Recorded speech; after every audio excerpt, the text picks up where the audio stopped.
Welcome back to Art Lessons. Hi everyone, I'm Rust. And I'm Elefant. And together we are MMIX. On today's art lesson, we will be talking about success and what success looks like for you, what success looks like for us, and what success can look like regardless of where you are on your path as an artist. And spoiler alert, it's not going to be the same for everyone. So to begin, I think one of the main points we'd like to touch on today is the idea of chasing some impossible standard, and how that can become an unhealthy way to exist as an artist. I think it's easy to get caught up in being perpetually unsatisfied about what you've achieved or not taking the time to acknowledge it, especially if you're a person who belongs to a marginalized population. The standards can feel very high. A lot of the arts fields are also just inherently competitive. And if you're a visual or performing artist in a big city like we are, it can feel really tough and competitive, and it can be hard to appreciate those smaller moments. So I think it's important to be careful about not getting super caught up in chasing something that feels just out of reach. And that's not to say that you can't have big goals, but between a lot of the obsession with instant gratification that we have in our society today, and the fact that a lot of the time we do not honor our creative process as much as we do the outcome, it can be really tough when it comes to that subject. And at this point, I'd also really love to point everybody to the work of my comedy teacher, Bobby Oliver, because she talks a whole lot about the creative process and just existing within that process as well. I feel like a lot of us get wrapped up in the end goal, as if there is an end goal with being an artist, and we see success as a finish line, and there is no finish line.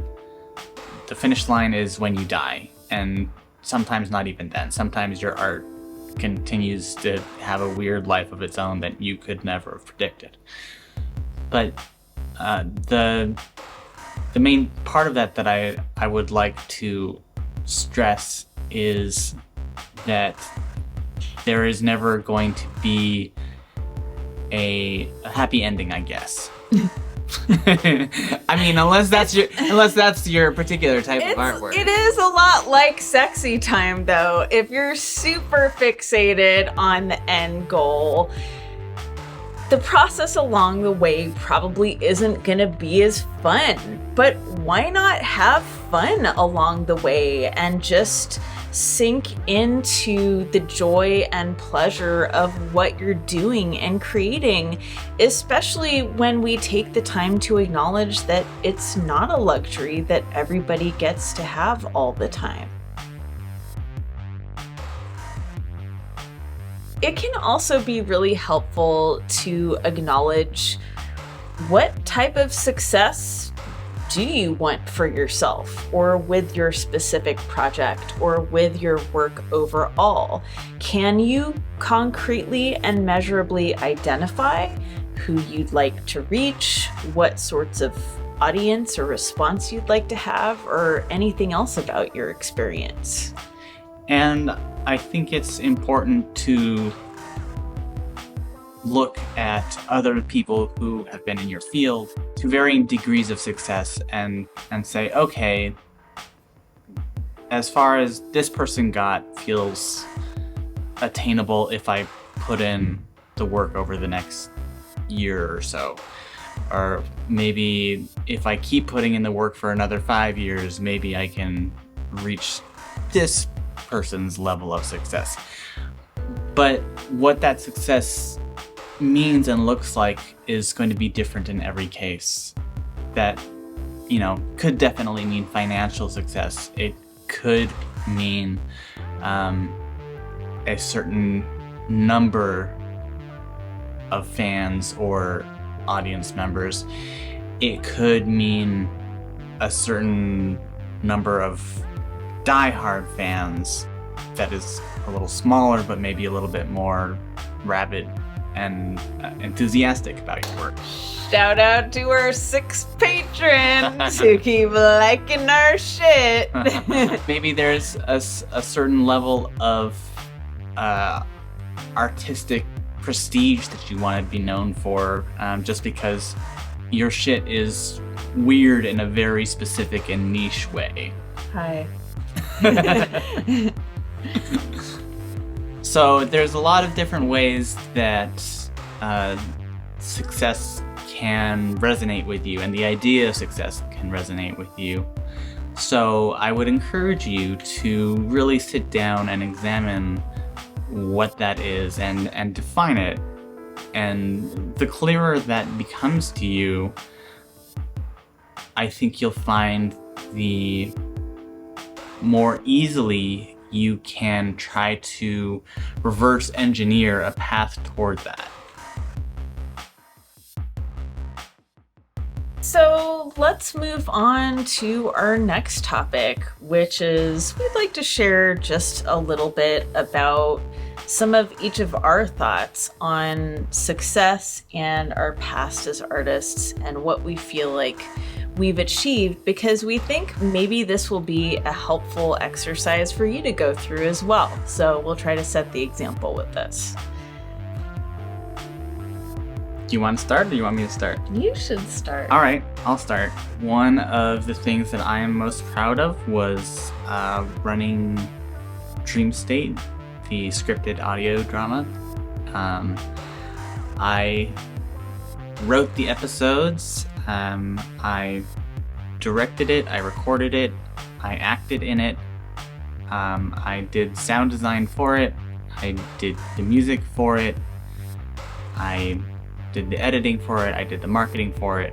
I thought it was a really, really cool project. I was involved with a lot of very, very talented people, many of whom are now pretty successful people working with Netflix and other big TV networks.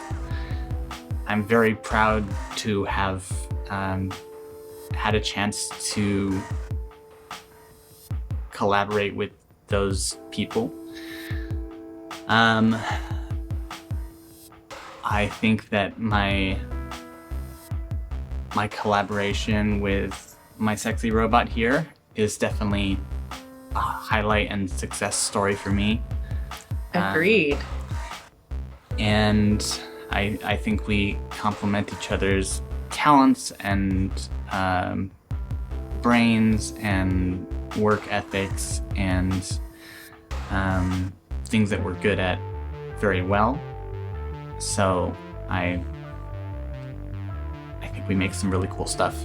I'm very proud that last year I put out 3 Rust Vision EPs and 5 music videos. I did a lot of stuff. I'm really proud of that. I think those are the top 3 for me. And largely those successes for me have been feeling like I'm expressing myself creatively in a way that's just really fucking cool.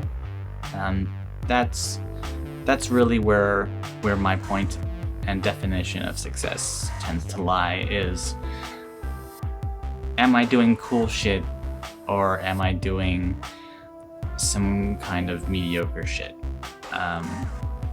I have done some mediocre shit for some money, and that's fine. It helps move my craft in a better direction is practice. It helps pay some bills. It helps finance a few things. But ultimately, I'm most satisfied regardless of how much money I make when I am producing and outputting things that I'm a fan of. How about you? I will start by totally agreeing with Russ' assessment about our collab on MMIX art. I never thought that I would be doing like visual glitch art to this level. I never thought I'd be playing with like CRT TVs and all different kinds of art apps. I never thought I would be participating in actually producing music videos. And that wasn't one of those things that was like way up at the top of a list anywhere. But once I did it, I was like, this is fucking cool and I'm proud of it.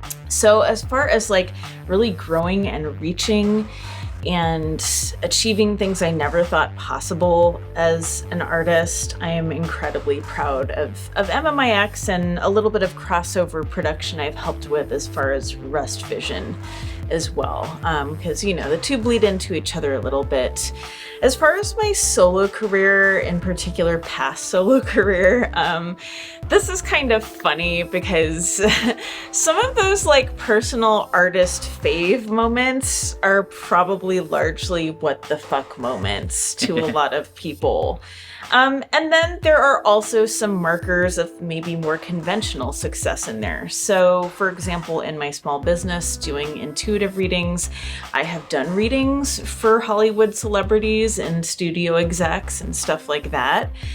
When I did Middle Eastern dance and music, I got to perform with some amazing musicians, including the late great John Belzikian, who's just a master of the oud, which is a Middle Eastern instrument. I was largely co-responsible with the very talented help of Sarah Al-Hadithi bringing her ethnicity and culture to Los Angeles for getting a lot of Iraqi dance and culture in front of Los Angeles.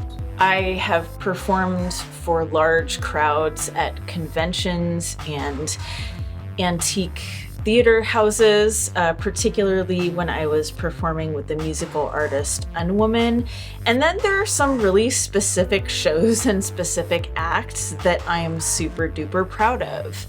Unwoman and I did a release party show. I was dancing in the show and I was sort of the floor dance opener to a show that was entirely aerial artists and Unwoman playing live for aerial artists. And she even sang and played her kind of modified cello when she was doing aerial for a number. And that was, I forget exactly what the space was called, but that was in Oakland in the Bay Area. And it was not a show that like several thousand people were at, but it's one of the ones I was the most proud of because it was just some really cool shit.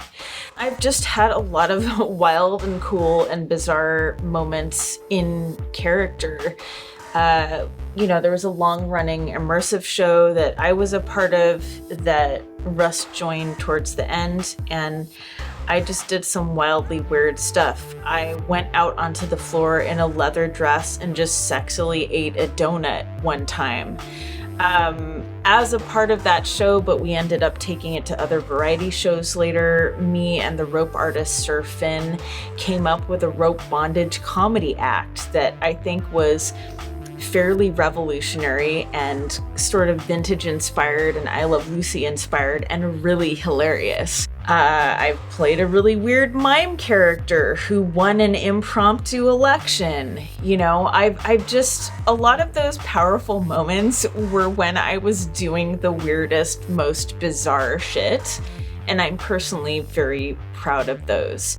And doing stand-up comedy because that's scary as shit. Never was there a more scary performing art ever. I do really think so. I do think it's one of the scariest performing arts, even though I also feel like a tool playing music on stage still less scary than stand-up.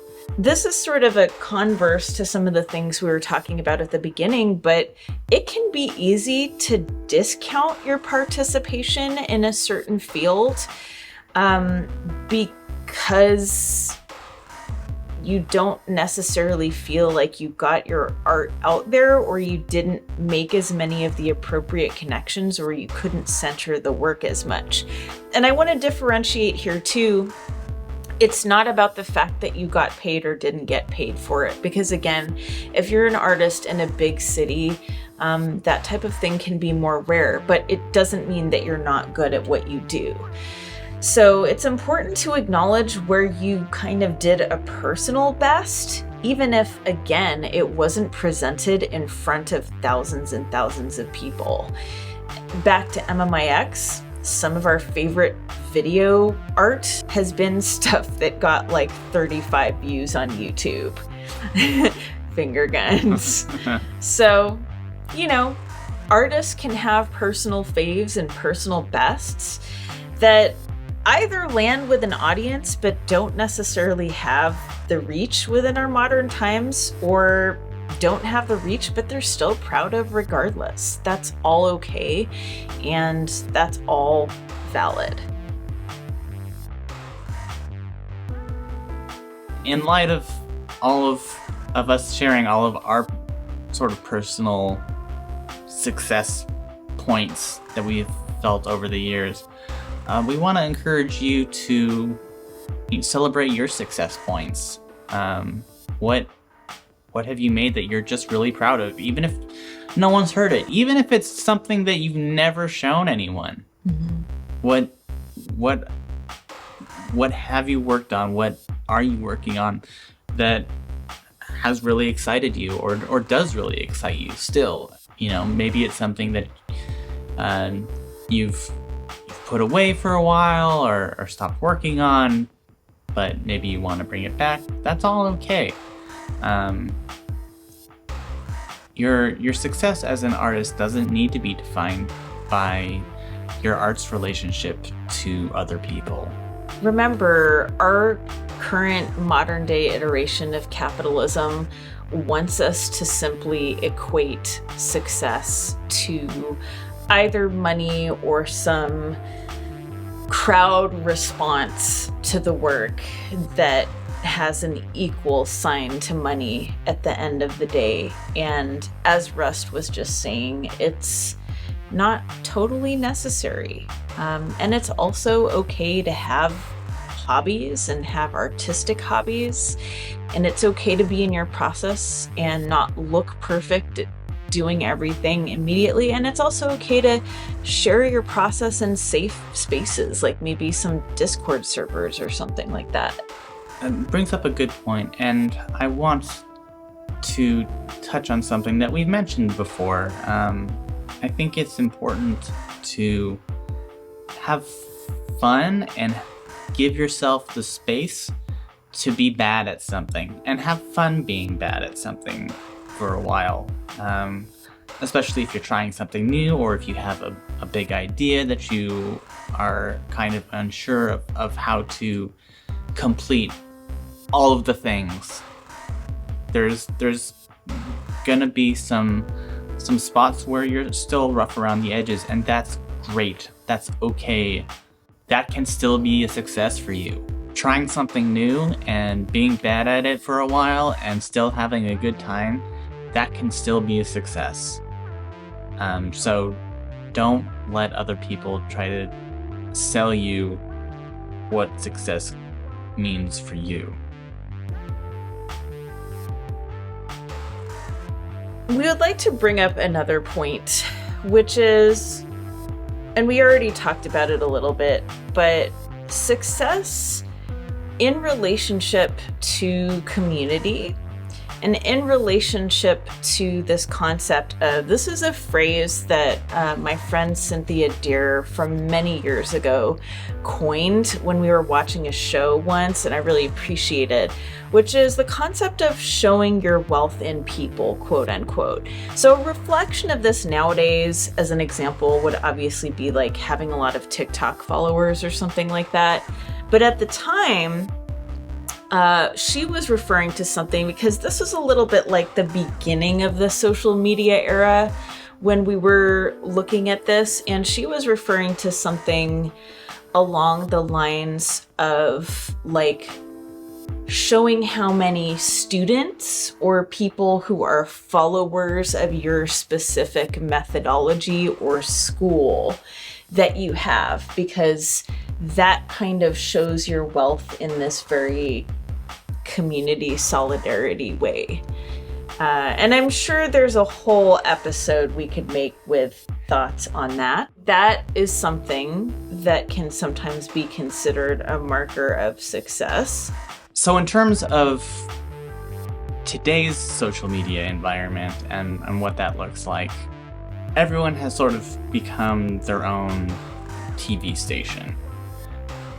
Especially artists, because we've been told that we need to be up in everyone's business all the time, reminding them that we're still here and we're still making stuff, and gosh, this is just the coolest thing I've ever done, and I'm so grateful, and thank you for being here, and check out this new thing that I've done, and it's different from the thing that I did last week and the month before that. Which is pretty much the entire premise of our character of MMIX Headroom or MX Headroom that started back in 2021. This whole like everybody's on their own channel all the time kind of thing. That said, and with the idea that you don't necessarily have to measure success by the people you're reaching, does everyone need to be a producer? Do we all need our own podcast? Do we all need our own podcast? They said ironically. Yeah. Do we need to be saturating the environment so much?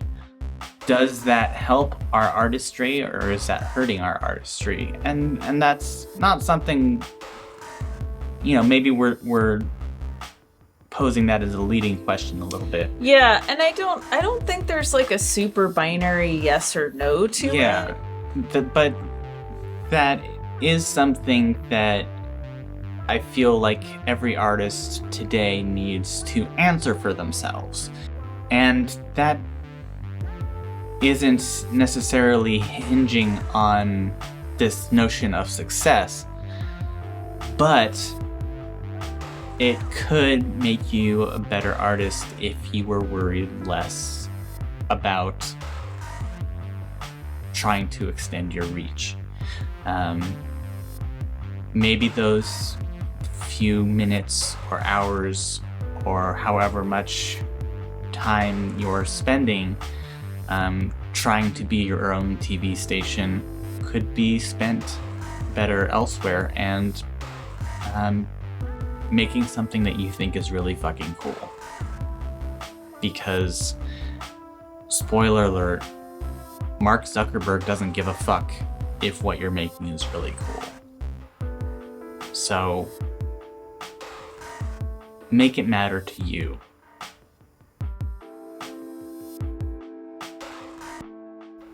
I do think there are very appropriate times for stepping back slightly, and I do think there are times in local communities where it is appropriate to politely decline, or to say no, or to step back, or to choose to not do the thing.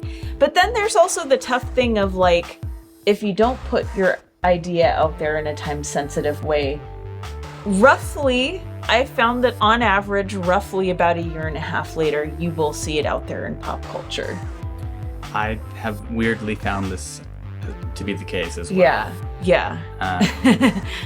I've had story ideas that I have written and then gotten stuck on and then kind of gone, okay, well, I'll get back to that later.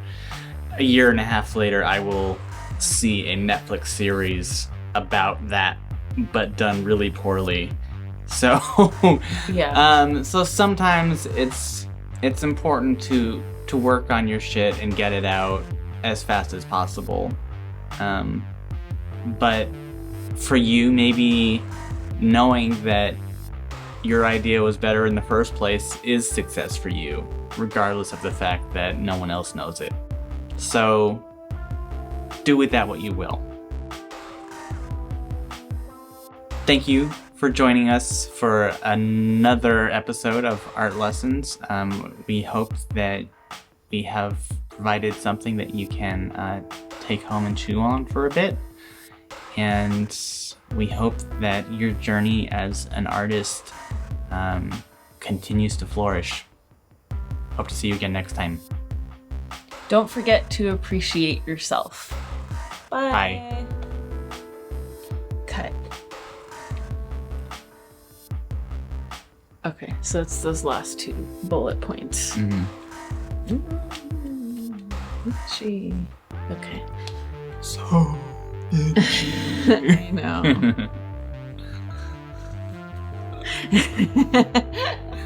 Blah, blah, blah, blah, blah.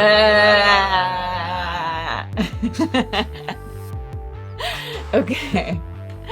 Rolling.